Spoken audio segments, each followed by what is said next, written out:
Di tengah zaman yang berubah, ketika suara kebenaran makin sering dikaburkan oleh ajaran palsu, Rasul Paulus menulis kepada Timotius, seorang pemuda, hamba Tuhan yang sedang menggembalakan jemaat di Efesus.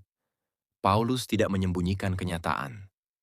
Ia berkata, Roh Kudus telah menyatakan dengan jelas bahwa di akhir zaman akan ada banyak yang meninggalkan iman. Mereka akan mengikuti roh-roh penyesat dan ajaran setan-setan, karena mereka tertipu oleh guru-guru palsu yang telah mematikan suara hati nuraninya sendiri. Namun Paulus tidak hanya memperingatkan, ia juga membimbing. Ia menasihati Timotius untuk melatih dirinya, bukan hanya secara jasmani, tetapi terutama dalam hidup beribadah. Sebab ibadah bukan sekadar ritual, ibadah membawa janji bagi hidup ini dan hidup yang akan datang. Dengan kasih dan kepercayaan, Paulus meneguhkan anak rohaninya. Jangan biarkan orang meremehkanmu hanya karena engkau muda.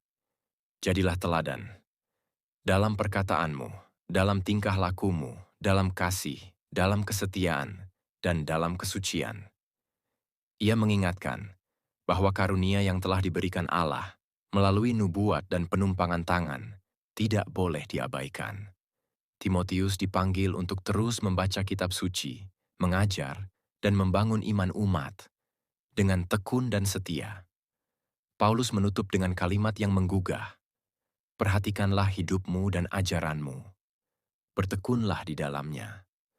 Sebab dengan melakukan hal itu, engkau akan menyelamatkan dirimu dan semua orang yang mendengarkan engkau.